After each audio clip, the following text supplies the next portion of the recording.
ಎಷ್ಟು ಕಲ್ತಿದ್ದೀನಿ, ಏನಾದ್ರು ಇಂಪ್ರೂವ್ಮೆಂಟ್ ಆಗಿದೆ ಅಂದ್ರೆ ನಿಜವಾಗ್ಲೂ ಮ್ಯಾಮ್ ನಿಮ್ ಕ್ಲಾಸ್ ಇಂದಾನೇ ಆಗಿದೆ. ಮತ್ತೆ ನಿಮ್ ಬಗ್ಗೆ ಹೇಳ್ಬೇಕು ಅಂದ್ರೆ ನಾನೊಂದ್ 4 ಲೈನ್ಸ್ ಬರ್ತಿದ್ದೀನಿ. ಏನಾದ್ರೂ ತಪ್ಪಿದ್ರೆ ಕ್ಷಮಿಸಿ. ಹೇಳಿ.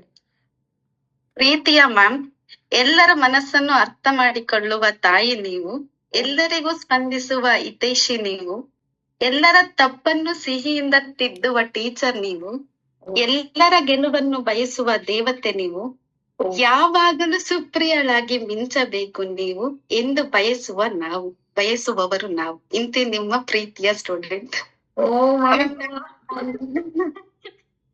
ಯೂಶಲಿ ನನ್ ಡ್ರಾಯಿಂಗ್ ಅಲ್ಲಿ ಯಾವಾಗ್ಲೂ ಏನಾದ್ರು 4 ಲೈನ್ಸ್ ಅವ್ರ ಬಗ್ಗೆ ಇದ್ದೇ ಇರುತ್ತೆ. ನಾನ್ ಮಾಡಿರೋ ಸ್ಕೆಚಿಂಗ್ ಅಲ್ಲಿ ಯೂಶಲಿ ಬರೀತೀನಿ ಮ್ಯಾಮ್. ಇದು ನಿನ್ನೆ ತಾನೇ ಬರ್ದಿದ್ದು, ಎಲ್ಲ ಕಂಪ್ಲೀಟ್ ಮಾಡಿ ಸಬ್ಮಿಟ್ ಮಾಡಿ ಆದ್ಮೇಲೆ ಟಿಲ್ 2 o'clock ಯೋಚನೆ ಮಾಡಿದೀನಿ. ಸಿಂಪಲ್ ಲೈನ್ ಆದ್ರೂನು ಓಕೆ, ನಾನು ಏನೋ ಒಂದು ಬರೀಬೇಕು ಅಂತ ನಾನ್ ಬರ್ದಿದ್ದು ಮ್ಯಾಮ್.